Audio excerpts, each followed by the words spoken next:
Buenos días. Hoy vamos a dar comienzo a una jornada organizada conjuntamente por Tele de Todos y el Ayuntamiento de Madrid, específicamente la emisora M21, la emisora local. Y vamos a debatir a lo largo del día de hoy varias propuestas, varias iniciativas, varias ideas que tienen que ver un poco con la comunicación de servicio público. Lo hemos titulado De lo local a lo global, porque creemos que todo está bien incardinado y que puede encajar a modo de puzzle para dar un buen servicio público que merecen los ciudadanos. En esta primera mesa de hoy hablaremos más de lo local y autonómico, y en las de la tarde pasaremos a hablar un poco del servicio público de radio-televisión a nivel estatal. Esta primera mesa de la mañana la va a presentar y ejercerá de moderador Paco Audije, a quien daré paso ahora mismo. Recordad que esta jornada se puede seguir por streaming y ahora a lo largo de la mañana estará en la programación de la emisora M21. Muchas gracias por vuestra asistencia, a los que estáis aquí y a todos los que nos seguís a través de Internet. Le paso la palabra a Paco Audije. Hola, buenos días. Soy Paco Audije. He trabajado 24 años en Televisión Española, un tercio de ellos como corresponsal fuera. Actualmente soy miembro del Comité Ejecutivo de la Federación Internacional de Periodistas y soy uno de los fundadores de Tele de Todos.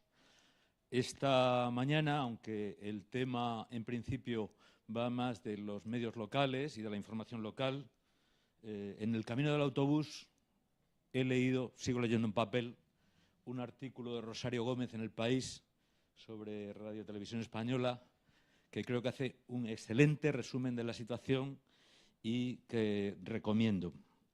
También esta mañana, y con eso empiezo a hacer una introducción para los ponentes, he recibido un mensaje del Grupo de Trabajo Audiovisual de la Federación Europea de Periodistas, donde me envían un informe del comisario del Consejo de Europa sobre los medios audiovisuales públicos, en el que se alerta de que el fenómeno de intervención política o interferencias políticas en los medios públicos es un fenómeno que se generaliza en Europa, y también los ataques a los órganos de mediación y de intervención en los medios públicos para garantizar su independencia y su neutralidad. Creo que tenemos dos ejemplos nefastos ahora mismo en la Unión Europea, que son Polonia y Hungría, y en ese sentido, para no ser completamente pesimista con la situación de aquí,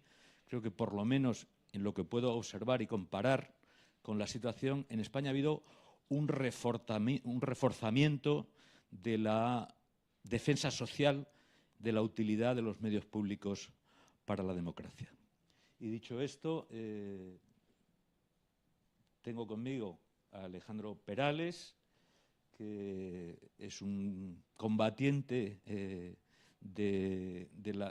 defensor de los medios públicos y creo que ahora también consejero en Telemadrid, y preferiría que tomara la palabra y empezara su intervención. Bueno, muchas gracias, Paco. Bueno, no sé muy bien por dónde empezar. Sí, casi empiezo por el micrófono, sí. Casi empiezo por lo que acabas tú de comentar ahora mismo, ¿no? Me enlazo con eso, ¿no? Digamos, me agarro al pie forzado de esa reflexión sobre los medios públicos, porque es verdad que ahora tendremos ocasión de desbrozar cosas, ¿no? Es decir, hay elementos que son muy comunes al modelo de radio-televisión pública de ámbito estatal y a las televisiones autonómicas. También hay elementos comunes y diferenciales, si hablamos de televisión de proximidad, entre, digamos, los modelos a los que puede atender la televisión autonómica y otros modelos, como podemos hablar de los medios comunitarios, ¿no? Tienen elementos comunes y diferenciales y podríamos hablar de eso.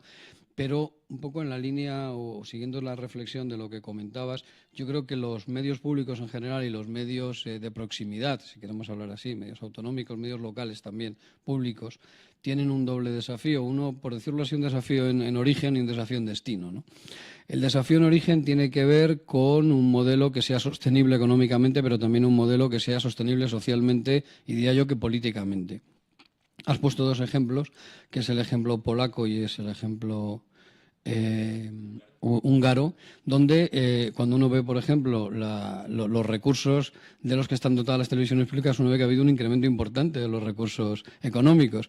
Pero ese incremento importante de los recursos económicos está asociado a un modelo de control político gubernamental clarísimo, ¿no? Por lo tanto, no es simplemente dolerse de que ha habido un desmantelamiento desde el punto de vista de los recursos que se ha producido efectivamente en los medios públicos, sino que esa recuperación económica que debería producirse en un modelo sostenible tiene que estar necesariamente asociada a una independencia, por lo menos desde el punto de vista gubernamental. Si no, no tiene ningún sentido fortalecer los medios públicos para generar todavía un mayor control, ¿no?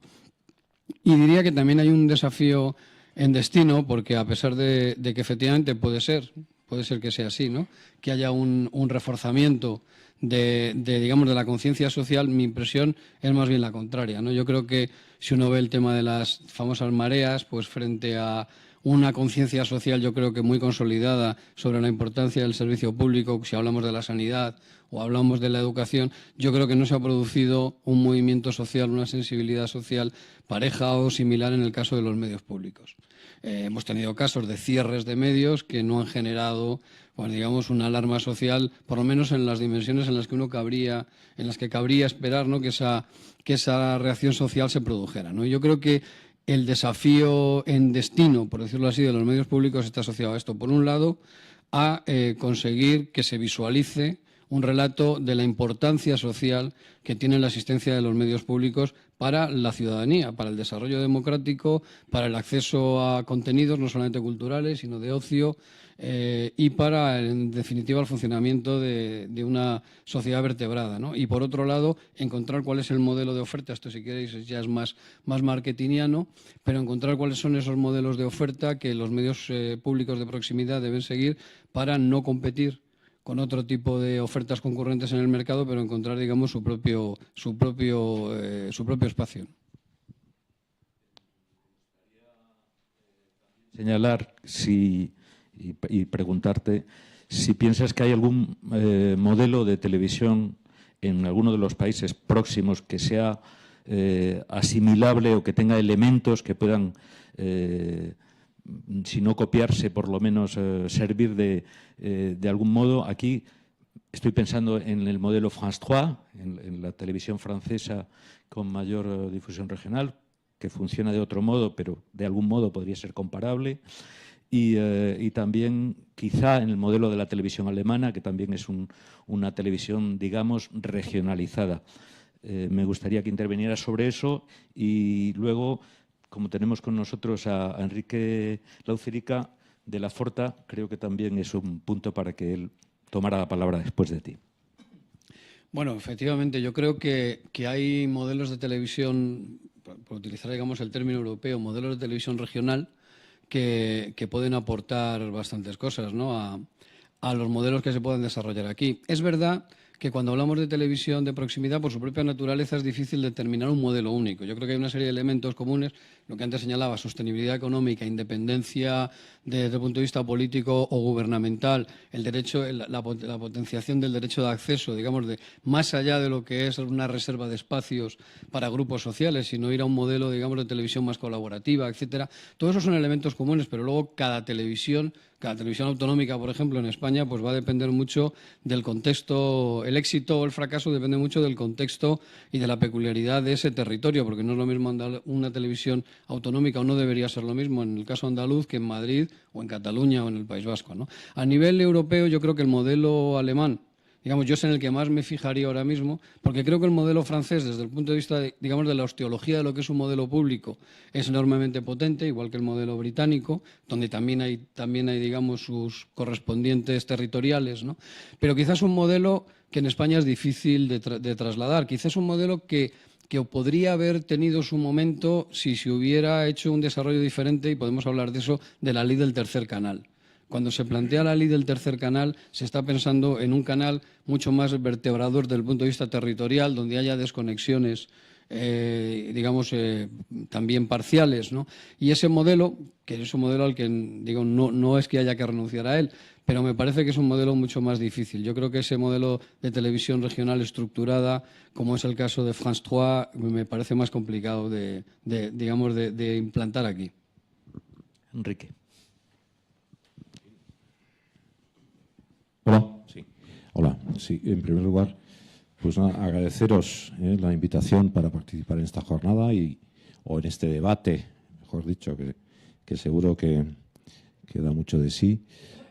No sé si seré capaz de aportar alguna idea relevante sobre el modelo de televisión pública de futuro, porque bastante tenemos con sacar adelante el modelo actual, el presente, el de todos los días, que es sumamente exigente, sobre todo cuando se nos plantean ejercicios comparativos respecto a otros modelos de televisión y se recurre además al modelo francés o alemán, con los que puestos a compararnos, a mí me gustaría señalar aspectos que casi nunca se tienen en cuenta, como por ejemplo el modelo de financiación.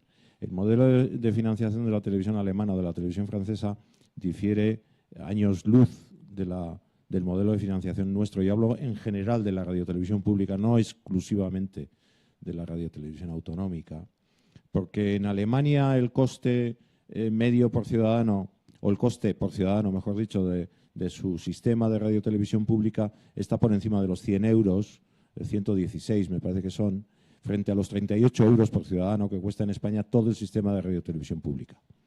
Y esto pues ya definitivamente marca las diferencias. Indudablemente podemos estar hablando de modelos organizativos y de modelos políticos y del jacobinismo francés a la hora de interpretar el modelo de la televisión regional, que no tiene absolutamente nada que ver con el estado de las autonomías en España y que por lo tanto pues son difícilmente asimilables, pero desde mi punto de vista sí que deberíamos estar atentos a los modelos de financiación. No porque desde aquí vayamos ahora de un día para otro a exigir una dotación pública, una dotación presupuestaria por encima de los 100 euros por ciudadano. No es esa la cuestión, sino simplemente tomar conciencia realmente de que uno de los aspectos fundamentales que condicionan el desarrollo de la radiotelevisión pública en España es el modelo de financiación de la radiotelevisión pública. Desgraciadamente aquí, y digo desgraciadamente porque al final se ha demostrado en el conjunto de Europa que es el modelo de financiación más sano desde cualquier punto de vista, que es el canon. Aquí nunca se estableció, siempre se consideró que la televisión se tenía que entender como algo gratuito y todos sabemos que no hay nada gratis. La televisión pública pues exige una financiación independientemente de que sea del canon o de que sea por una contribución presupuestaria, pero exige una financiación y en estos momentos pues sería imposible o sería muy complicado establecer un canon. No obstante, y ya para terminar, de cara al futuro probablemente los nuevos aparatos tecnológicos, y no hablo de aparatos duros, sino del aparataje organizativo de los medios de comunicación en general y de los medios de comunicación públicos en particular, pues puede llevarnos por caminos y senderos que probablemente den lugar también a un modelo de plataformas de pago y de otro tipo de concreción que en estos momentos se me escapa, que dé lugar también a un modelo de financiación distinto, ¿no? Yo le doy las gracias a Enrique porque ha hecho mucha incidencia en la financiación, que yo no había citado en estos momentos. De algún modo, y a pesar de que existe la cultura del canon en casi todos los países de Europa, hay un debate sobre cómo se hace ahora en el nuevo contexto audiovisual y de los medios digitales. Y en Noruega, por ejemplo, están debatiendo si eligen el modelo finlandés o el modelo alemán, si se paga por aparato o se paga por familia. Lo que sí quizá es una diferencia clave, y eso ha incidido él claramente, es en la inexistencia de la cultura del canon. Yo he vivido 11 años en Francia y el último año, que fue en el 2016, yo, como todos los residentes en el país, recibí un documento para pagar un impuesto. Yo pagué 138 euros anuales de redevance para financiar los medios públicos. Creo que en España esa cultura no ha existido. Hay que citar como anécdota que sí hubo canon en un pequeño periodo del franquismo, que no es que no haya existido nunca, pero naturalmente si lo asociamos también a la idea del franquismo, el rechazo sería triple. Por tanto, quizá aquí hay que asegurar la financiación de la televisión pública buscando otros métodos, sea presupuestarios u otros. Y hablando de la radio-televisión pública, siempre empezamos diciendo radio-televisión pública, y yo creo que hay un campo grande en el que entran no solo las grandes cadenas. Estaba hace un momento alguien aquí de Radio Clásica, que yo cito siempre como un servicio público puro. Cuando se dice ¿qué servicio público hace? Pues yo siempre me acuerdo de Radio Clásica, pero también hablamos de radios locales, y está con nosotros Eugenio de M21, que yo creo que está bien que nos cuente por qué y en qué se justifica M21 y qué recorrido tiene hasta ahora M21. Hola, buenos días. Bueno, en primer lugar, agradeceros la invitación a participar en estas jornadas. También transmitiros el saludo de Jacobo Rivero, el coordinador de M21, que no ha podido acudir a esta sesión, y en su nombre pues voy a intentar trasladaros lo que es, como me preguntaba Paco, M21. Para empezar, es una rara avis, porque en estos tiempos el que se ponga en marcha, o mejor dicho, se recupere una emisora municipal, y más de un ámbito de la importancia, no por otra razón que por la mera depoblación de una emisora pública, en el caso de Madrid, pues no es lo habitual en los tiempos que corren. Una emisora pública que además tiene una serie de características muy singulares y que enlazan con varias de las cosas que los compañeros de panel han estado comentando. Decía, por ejemplo, Alejandro, el tema del destino de estos medios públicos y su importancia a la hora de proteger y promover determinados derechos, como pueden ser el de expresión o el de difusión, y es una de las cuestiones que estaba sobre la mesa cuando se puso en marcha M21. No solamente intentar asegurar esos derechos, sino hacerlos activos. Es decir, que no se tratara de un derecho de acceso a, sino de la posibilidad, como tú comentabas hace un momento, de que incluso los propios contenidos de la emisora de radio fueran colaborativos y estuvieran abiertos a la participación y a la integración de los vecinos y de las vecinas, en este caso de la ciudad de Madrid. Y buena parte de la programación y del diseño de la parrilla de la emisora se ha hecho pensando en eso y utilizando ese tipo de recursos de colectivos, asociaciones, vecinos, personas que tenían necesidad de dar a conocer aquello que les rodea y que les importa, y que en los medios públicos de otra dimensión y desde luego en los medios privados tenían bastantes más dificultades, creo, de las que les está dando la oportunidad ahora mismo M21. Un 80% de la programación desde el principio, y también por, digamos, imposición de filosofía de lo que debía ser la radio, se dedica a la cultura en un sentido amplio, muy amplio, porque no estamos hablando solamente del ocio, del espectáculo, de la agenda o de la programación cultural del propio ayuntamiento, sino de esa cultura que va más allá incluso de los creadores de cultura. Esa cultura de la integración, de la participación, de crear procesos colaborativos en los cuales se puedan poner en valor todo aquello que se está haciendo en la ciudad. Y un 20% que tiene relación con lo que comentaba Paco al principio, relacionado con el servicio público. También nos sentamos en una conversación con Jacobo para debatir qué es servicio público y qué es lo que nosotros podíamos ofrecer como servicio público. Y entre otras conclusiones, llegamos a la idea de que servicio público no es exclusivamente, que lo es, el tráfico y el tiempo y cómo está el metro y los servicios de emergencias, a los que les damos muchísima presencia, y más aún teniendo en cuenta que son servicios que presta en este caso el ayuntamiento como institución, sino que servicio público es todo aquello que resulta de interés público para quienes viven en la ciudad, independientemente de que eso se genere o no en el ámbito geográfico, en el término municipal. Y yo creo que esos dos vectores han sido muy importantes a la hora de, al menos sobre el papel, poner en funcionamiento M21. Que digo, es una rara avis, no solo por eso, sino porque recupera un proyecto que tiene más de 25 años de emisora pública municipal en Madrid y que por distintas razones de todo tipo pues se ha ido agostando y ha quedado prácticamente prácticamente en el ámbito de la marginalidad. Esa recuperación se ha hecho posible con un enorme trabajo técnico, con el apoyo, desde luego, del propio Ayuntamiento de Madrid y también con una parte muy importante, y lo habréis visto en los carteles que hay cuando entráis aquí, que es esa pata de que la emisora no es solo una emisora pública, sino que es una emisora escuela. Eso quiere decir que la inmensa mayoría de la gente que está elaborando contenidos y poniéndolos en antena desde la parte técnica son profesionales en rodaje o a punto de salir al mercado laboral. Y cuando se estaba hablando de cómo se iba a imbricar esa participación dentro de la emisora, a nosotros uno de los temas que nos pareció más relevantes era no solamente ofrecer herramientas o habilidades para el desempeño profesional, sino que además, y gracias a ser una escuela y gracias a ser una emisora pública, tener en cuenta otra serie de factores que tienen que ver pues tanto con la ética como con la deontología, como con el imbuir a los propios alumnos de ese espíritu de servicio público. Y en ese sentido, y recordando al recientemente desaparecido maestro Miguel Ángel Bastenier, también no solamente trasladarles esa idea de objetividad que ya hemos descubierto todos que es un desideratum prácticamente inalcanzable, pero al menos sí el que tengan siempre presente la idea de la honestidad.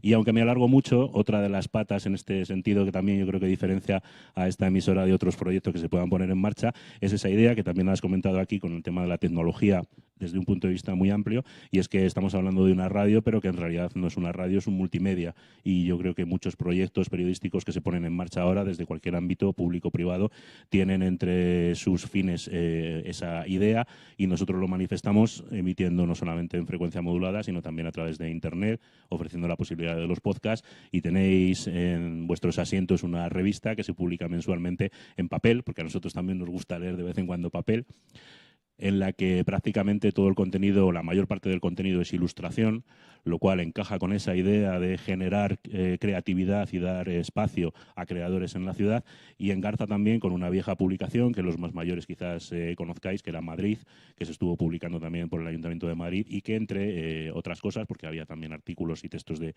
opinión y los famosos bandos del alcalde Tierno Galván, incluía casi por primera vez en ese tipo de prensa financiada por el Ayuntamiento y con ese público objetivo ilustradores y dibujantes de cómic. Un poco por poneros en cuál es el antecedente o la situación en la que nace M21 y cuáles son los objetivos declarados, al menos como filosofía de funcionamiento.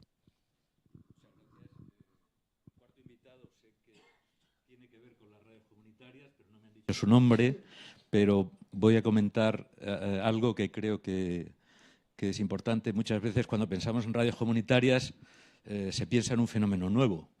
En mi caso no lo pienso, porque yo antes de entrar en Televisión Española fui cofundador de una radio libre en la época de las radios libres y del movimiento de las radios libres, principios de los 80, que tuvo un gran desarrollo en buena parte de Europa, especialmente en Francia, pero también aquí, y que hay una cierta herencia en el panorama radiofónico de ese mundo de las radios libres.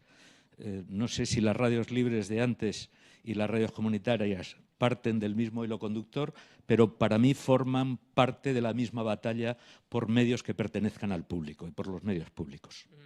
Bueno, pues lo primero de todo, presentarme. Soy José Emilio Pérez Martínez, aunque todo el mundo me conoce como Josemi, y estoy aquí en representación de la Unión de Radios Libres y Comunitarias de Madrid, la URCM, que sí, evidentemente bebe directamente de aquel movimiento de los 80. Ya aprovecho también para hacer un poco de spam en esa maravillosa revista de M21. El artículo que abre el número 3 es mío precisamente y va sobre esto, ¿no? Sobre esa historia de las radios libres en la Comunidad de Madrid y cómo enlaza directamente con la praxis que llevamos a cabo los medios comunitarios hoy en día. Entonces yo creo que cabe resaltar en los hilos un poco en los que nos estamos moviendo, los que se está moviendo la charla, que bueno, pues somos proyectos de comunicación ciudadana que pertenecen directamente a la propiedad de los medios, es de la propia ciudadanía, somos asociaciones sin ánimo de lucro, lo que nos permite, pues vía filosofía de la praxis, alcanzar algunos de esos desideratum, ¿no? Como es la independencia de poderes políticos o económicos, bueno, al ser los propios ciudadanos los que gestionan estos medios, a través de asambleas horizontales y participativas, pues creemos que si nos movemos en unos parámetros de independencia independencia un poco más amplios que otros medios que pueden estar sujetos por diversas causas a restricciones de índole económico o político, y creo que también es interesante señalar que es nuestra voluntad ahondar en esa democratización del derecho de acceso de la ciudadanía a los medios de comunicación, porque somos medios que estamos en un principio abiertos a la participación de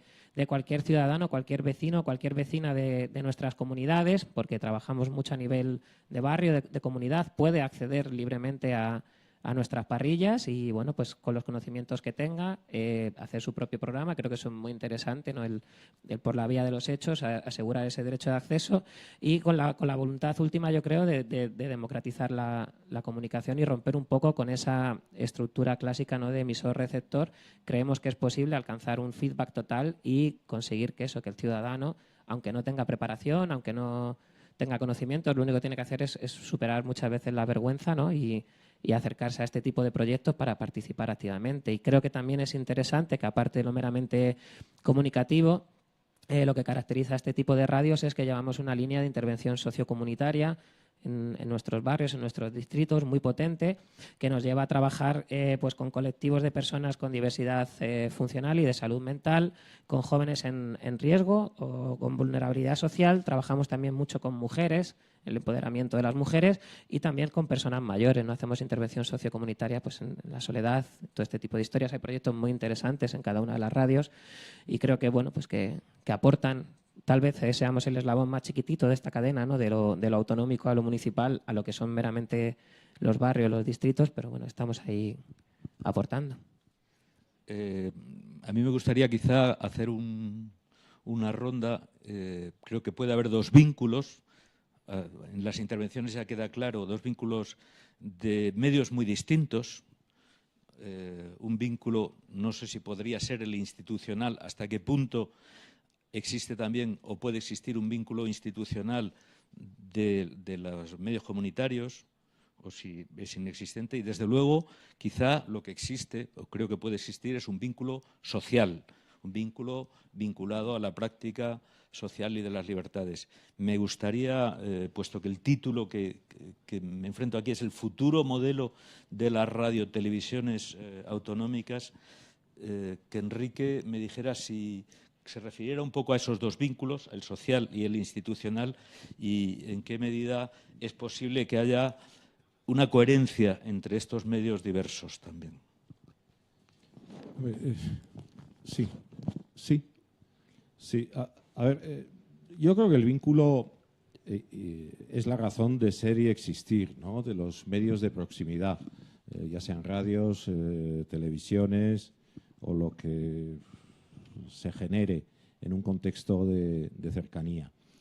En la medida que nuestro servicio público fundamental es la propia existencia, la posibilidad de que el ciudadano se vea reflejado en un medio de comunicación de masas, algo que parece muy elemental, pero que tampoco es tan sencillo, en la medida que hasta la no aparición de los medios de proximidad y fundamentalmente de la televisión autonómica, regional, de proximidad, como la queramos llamar, el ciudadano normal y corriente estaba realmente marginado de los medios de comunicación de masas, como puede ser la televisión, que es el medio con mayor penetración y el medio de mayor consumo, sin ninguna duda, en estos momentos en los hogares españoles. Y esto, que puede parecer una simpleza, pues yo creo que visto en perspectiva es una cosa muy importante. En la medida que la identidad del ciudadano se refuerza precisamente porque se vea reflejado en medios de comunicación. La pluralidad de una sociedad también se ve reflejada por sus medios de comunicación.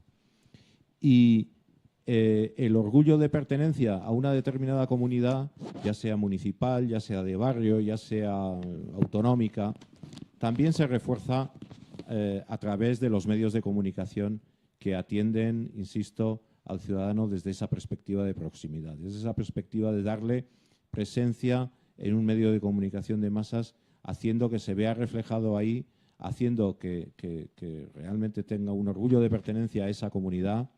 Lo que es un valor, desde mi punto de vista, no solo ciudadano, no solo de urbanidad, sino también hasta es un valor económico, en la medida que el ciudadano que cree en su comunidad, que cree en su entorno, apuesta por esa comunidad, apuesta por ese entorno y al final acaba generando riqueza, valor y una narrativa simbólica particular para ese territorio que indudablemente es un agente enriquecedor no solo social y culturalmente, sino también económicamente para ese entorno. El vínculo institucional, estáis en posición distinta, impide o hace más o relativiza la posibilidad de activismo social o de incidencia social o de representación social. Aún no sería más Sí. la pregunta tal como la he formulado, y en aquel caso es lo institucional se ve con desconfianza, quizá, no lo sé. A ver, hay un vínculo institucional, es decir, es la emisora pública, depende orgánicamente del Ayuntamiento de Madrid y aunque está en fase de constitución, porque llevamos funcionando muy poquito tiempo, desde el 13 de febrero, pues se van dando una serie de pasos que son, entre comillas o sin entrecomillar, obligados en este tipo de proyectos, como la existencia del código ético al que hacía referencia, la necesidad legal de crear un estatuto que le dé un sustento legal al propio proyecto, un control, vigilancia o tutelaje, como queráis denominarlo, por parte de la institución, a través, en este caso, de su representante, que sería el Pleno, y entonces, efectivamente, desde todos esos puntos de vista hay una vinculación. La emisora está aquí, en este palacio, en Cibeles, o sea que no puede ser más cercano, aunque sea geográficamente, al núcleo de poder institucional, digamos, ¿no? Ahora, nosotros, cuando comentaba que nos sentábamos a hablar de qué es lo que debería ser la radio, qué tipo de contenidos, qué tareas debería desarrollar, veíamos que nos movíamos en un mar que estaba entre dos aguas. Por una parte, es muy interesante para una ciudad como Madrid, capital, con el volumen de ciudadanos que viven aquí y con la importancia que tiene el ofrecerla al exterior. Una de las razones de la existencia de la radio también es que sea un escaparate para la promoción, para el turismo y para la imagen y la construcción de lo que significa Madrid en el exterior. Y digamos que en ese sentido pues nos íbamos un poco a la estratosfera, ¿no? También por voluntad propia tenemos una relación y muy amistosa y muy cordial y encantadora con la radio de Naciones Unidas. Insistiendo en esa idea de que lo global y lo local hay muchos puntos en los que se conectan. Pero es cierto, y contesto con esto a tu pregunta, que desde el primer minuto, desde el minuto cero, la idea era evitar el parecernos a modelos anteriores de medios de comunicación públicos institucionales, y aquí pongo toda la intención que puede tener la palabra, y fijarnos en unas experiencias, digamos, distintas, que pueden pasar desde lo que ha ocurrido con la radio y televisión en Barcelona a lo que se está haciendo en ciudades como Nueva Orleans con los medios públicos, e incluso aprendiendo, y lo digo sin ningún tipo de problema, de la experiencia de las radios libres y de las radios comunitarias, porque ellos han estado durante mucho tiempo, y hacía referencia a los inicios gloriosos en los años 80, donde algunos que ya ni canas peinamos, pues anduvimos por allí, nos han enseñado, insisto, y nos gusta aprender de esa experiencia, la importancia de la cercanía, de lo local, y sobre todo, cuando se hablaba de esa idea de que los ciudadanos se puedan ver reflejados en los medios de comunicación, pues más que seguir utilizando esa metáfora, romper el espejo y que los ciudadanos no se vean reflejados, sino que formen parte de la construcción de ese relato, de esa narrativa de la ciudad, del barrio, de la asociación, del vecino, del género, del que viene de fuera, etcétera, etcétera. Es desde luego un objetivo muy ambicioso, probablemente lo haremos fatal, pero desde luego esa era la idea, ¿no? En ese sentido, reconociendo, y resumo para terminar, ese vínculo que obviamente existe y que te obliga en muchas ocasiones a determinados comportamientos y formas de actuar, desde luego el espíritu, por lo menos desde la parte de todas las personas que formamos ahora mismo este proyecto, está en acercarnos y en la medida de lo posible colaborar o servir de cauce y amplificar el trabajo que se han estado haciendo desde las emisoras locales y comunitarias. Bueno, yo creo que a este respecto, desde los 80, el propio movimiento de la radio libre y comunitaria ha avanzado hacia posiciones de sensatez, ¿no? De ese instituciones no de los 80, ese manifiesto de Villaverde del 83 que marcaba la línea roja muy claramente. Creo que hemos avanzado hacia posiciones más sensatas en las que, bueno, pues no tanto de confrontación, sino como de entendimiento de que ha de... Éramos unos insensatos, entonces. Bueno, en las líneas rojas muy, muy definidas que, bueno, ha ido rebajándose, ¿no? Entonces, creo que la cosa ahora mismo es entender que han de coexistir diversos modelos de comunicación y que, bueno, en determinados momentos puntuales la relación con la institución o con lo institucional pues no ha de ser per se mala por naturaleza, sino que se pueden establecer algún tipo de contactos, ¿no? Que ahí es donde hemos roto un poco la dinámica de los 80 de institución, no, creo. Y bueno, también nosotros podemos aprender mucho del resto de medios. He dejado intencionadamente el último para referirme a Telemadrid. Telemadrid ha sido un caso de conflicto provocado por mala gestión y por incidencia y manipulación política. Es un ejemplo también de movilización de sus trabajadores para defender sus empleos, que es algo elemental, pero también para defender los medios públicos. Este tipo de lucha yo creo que ha tenido también un cierto reflejo fuera de aquí, aunque se pensaba muchas veces que no. Muchas veces cuando he ido a unas reuniones semestrales que voy de medios públicos en Europa, muchos me preguntaban, o algunos, por lo menos, pero ya me sorprendía, ¿cuál es el día de la manifestación de los de Telemadrid? Y yo siempre les decía, el jueves a las 12 en la Puerta del Sol.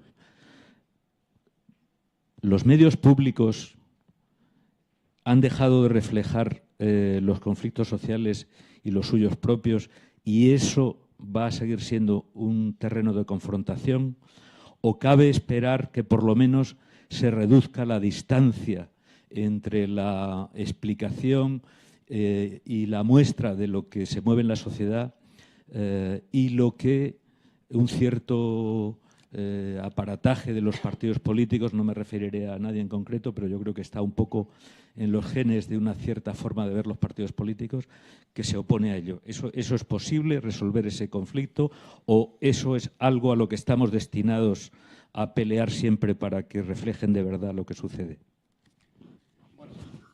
Yo, si me permites, dos incisos de dos temas que llevaba acumulados, ¿no?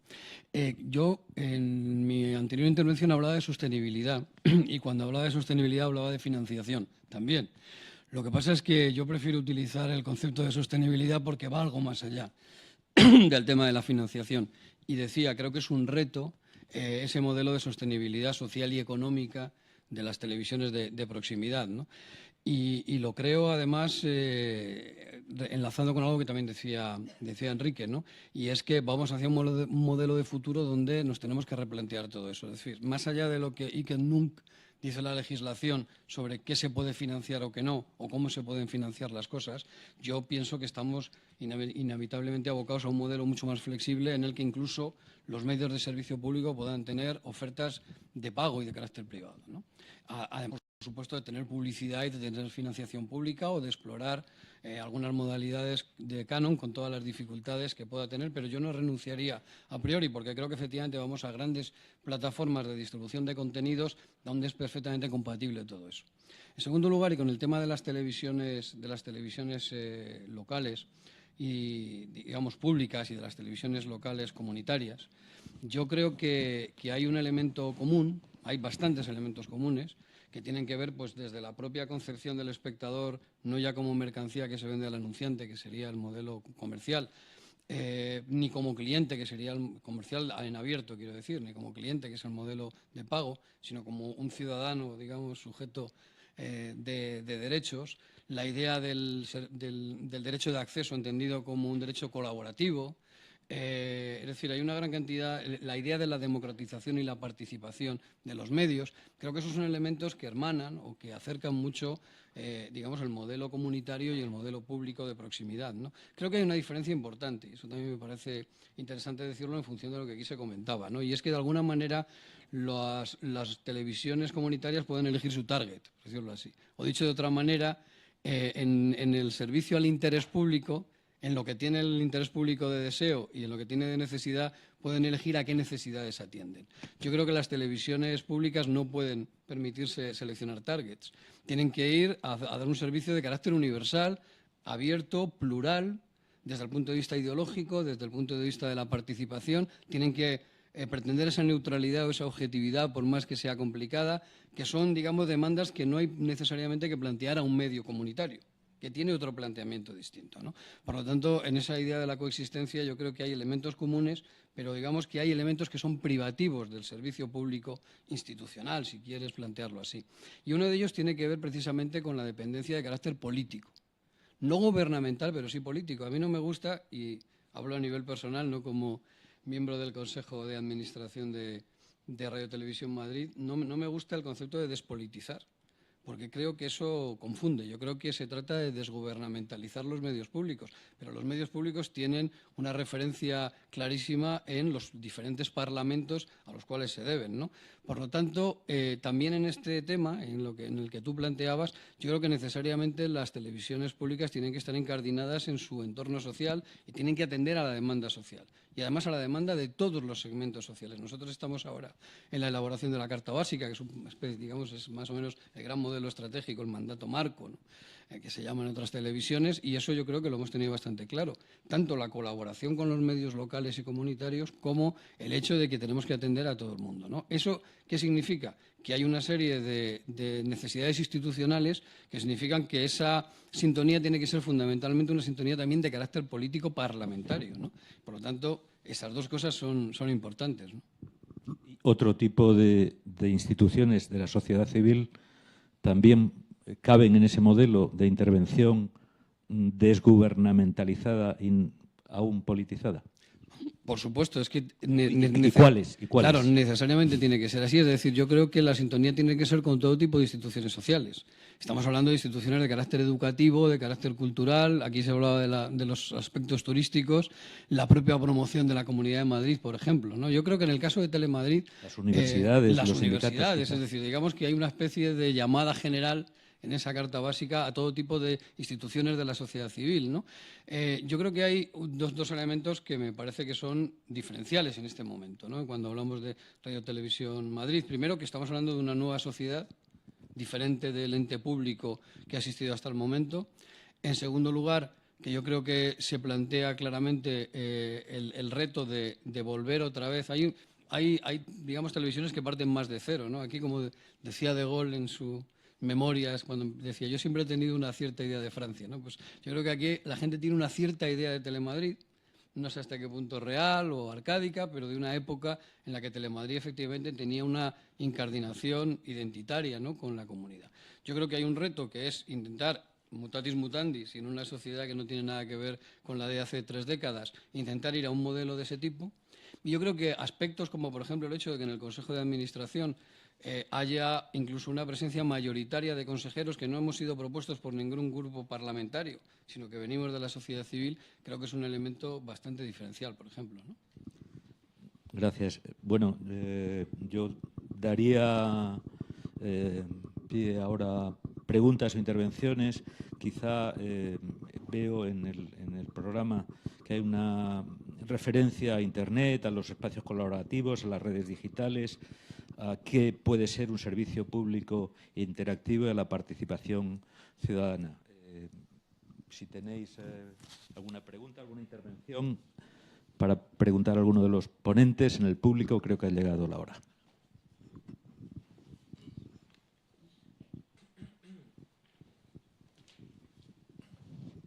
Hola, buenos días. ¿Oye? Soy Carlos Salgado, de CGT en Radio Televisión Española. Y bueno, aunque vamos a hablar luego por la tarde de la Radio Televisión Pública Estatal, no tengo que aprovechar para preguntar que para cuándo en Telemadrid se van a reincorporar los trabajadores despedidos y para cuándo vamos a tener una televisión realmente plural en Telemadrid. Bueno, le agradezco la pregunta.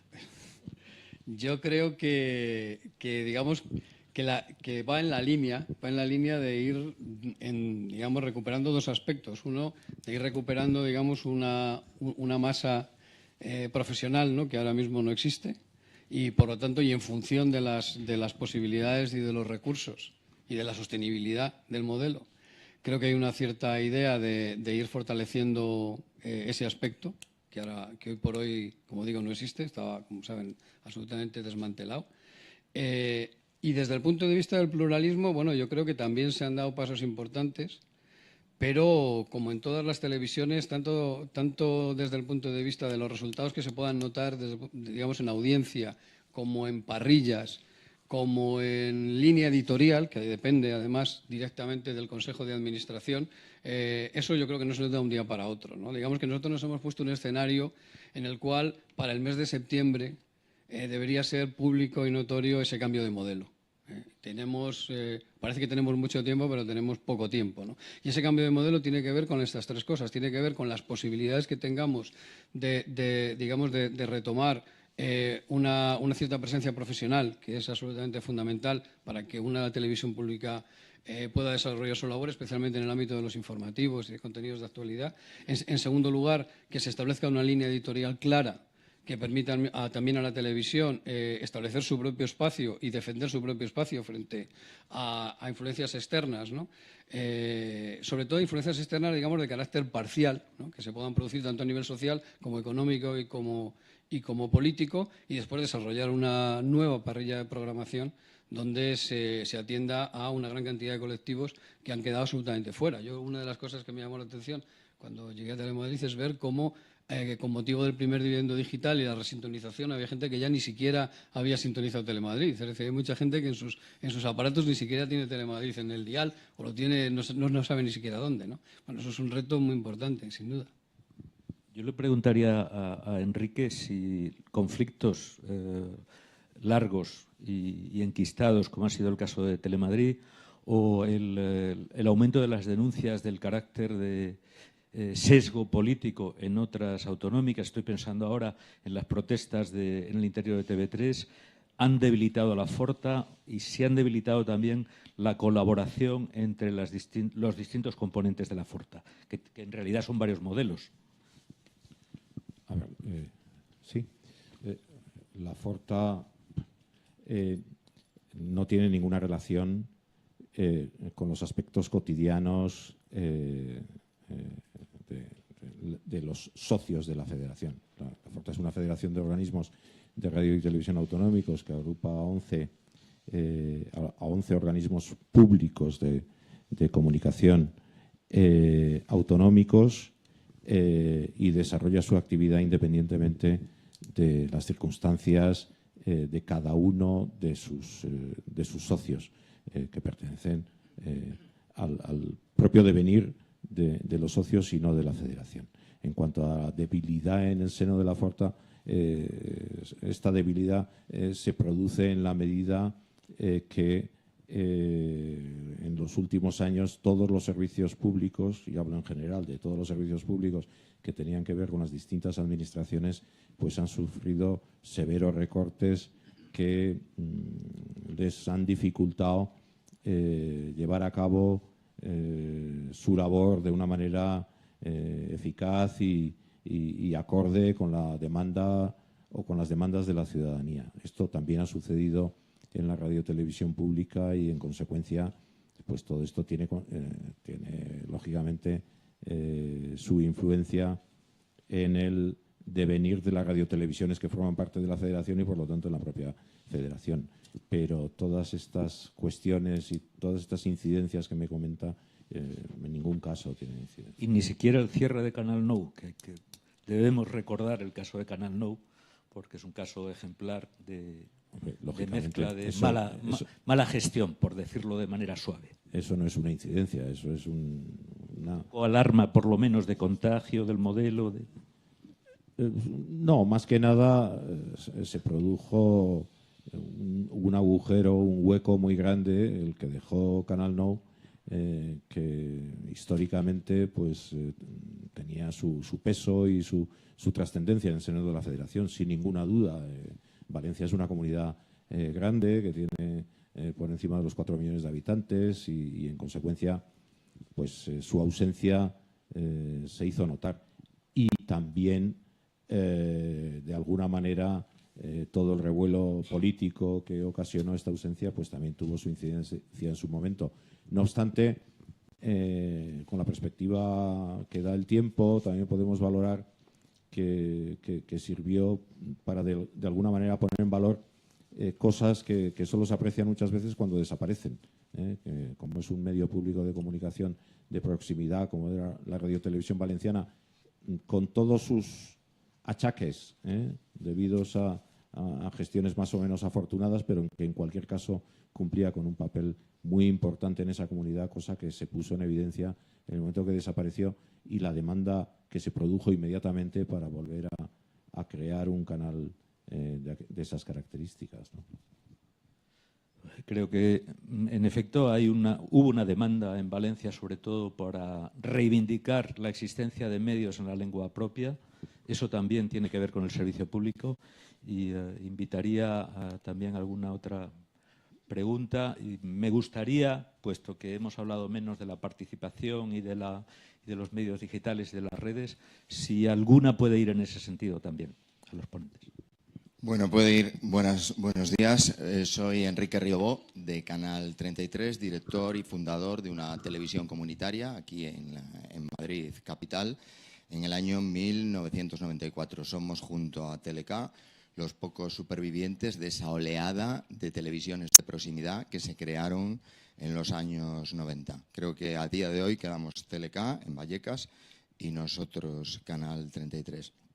Quiero decir que bienvenidos evidentemente estos debates, siempre son de agradecer, pero yo tengo como una especie de déjà vu, porque tengo la sensación de que esto, y especialmente yo creo que Luis, esto lo hemos tratado como más veces el papel lo soporta todo, y mientras hoy debatimos, la tecnología nos marca otros caminos, ¿no?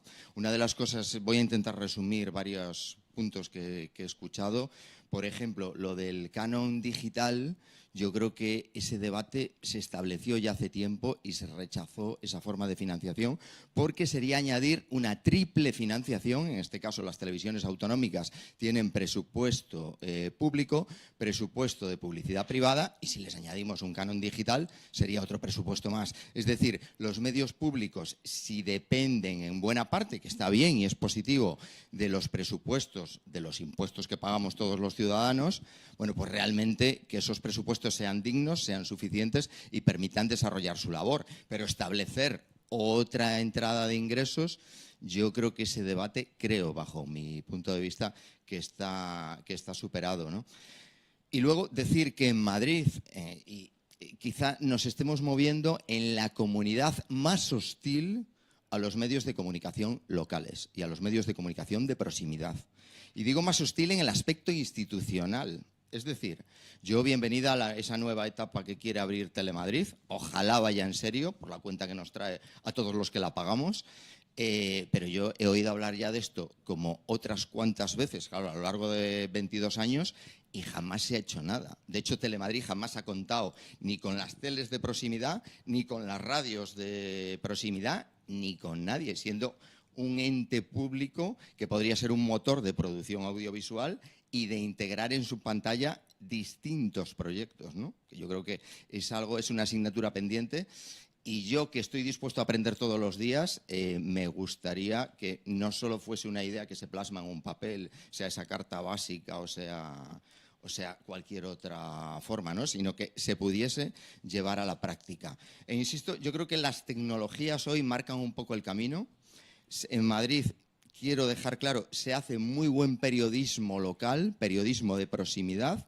Institucionalmente se rechaza. Y voy a poner un ejemplo. La presidenta de la Comunidad de Madrid, me da igual, Gallardón, Esperanza Aguirre, Cristina Cifuentes, no tienen ningún problema en ir corriendo a visitar Antena 3 o Telecinco, y yo preguntaría en cuántas redacciones de medios locales han visitado.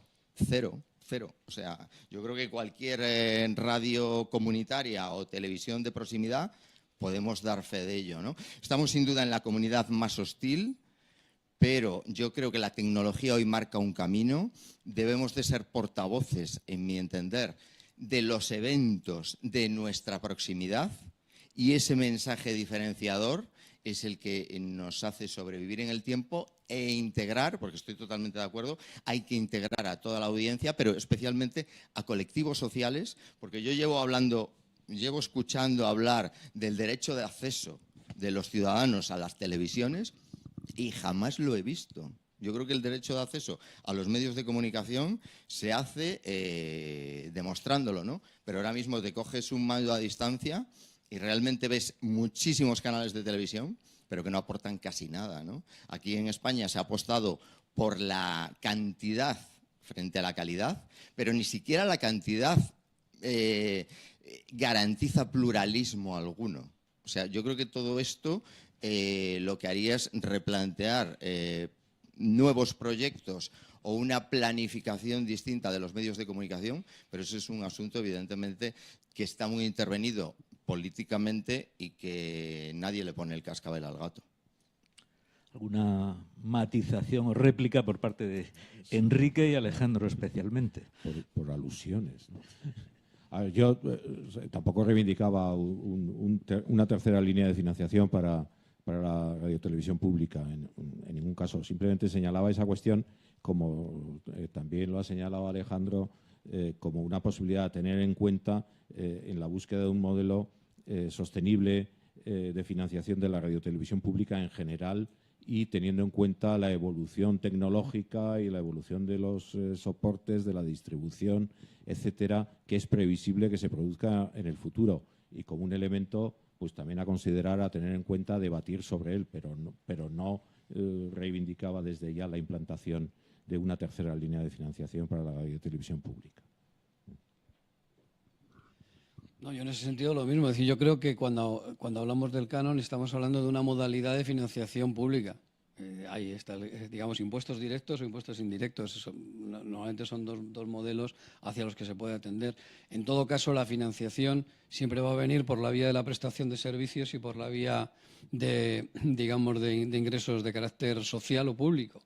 Y esa prestación de servicios es a la que antes me refería, que la forma clásica pues es evidentemente los ingresos publicitarios o la venta de productos que se difunden, pero en el caso de la BBC y en el ámbito digital tiene una serie de servicios de pago también, ¿no? Aunque es algo que en nuestro modelo pues está además expresamente prohibido desde el punto de vista legal, ¿no? Pero bueno, está ahí abierto, ¿no?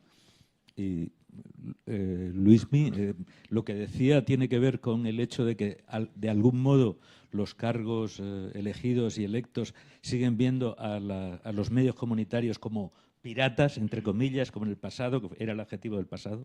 Sí, yo creo que hay parte de eso, ¿no? Del seguir pensando que son cosas de jóvenes que están ahí ocupando la FM, y yo creo que tal vez sería un paso de buena voluntad, y sin ser especialista en derecho, hasta donde tengo entendido, tal vez empezar a dar cumplimiento a algunos textos legales que recogen nuestra existencia y que dicen que hay que asegurarnos un espacio, pues lo que yo entiendo en el éter, y que, bueno, pues año tras año, gobierno tras gobierno, ese blanco, o sea, ese negro sobre blanco se convierte en papel mojado, ¿no? Y pues un movimiento con 40 años de historia, con 40 años de tradición, con 40 años de lucha, de movilización en los barrios, pues España sigue siendo uno de los pocos países de Europa en los que el tercer sector pues sigue sin estar reconocido y funcionando, ¿no? Seguimos siendo pirata de las ondas en tanto en cuanto, bueno, pues no tenemos concesión administrativa para emitir. ¿Alguna pregunta más? Si no hay más preguntas, creo que llevamos hora y media. Quizá no hemos tocado todos los temas con la extensión que podríamos haberlo hecho, pero creo que hemos hecho un repaso, y le doy las gracias a todos los invitados y a todos ustedes. Gracias. Muchas gracias.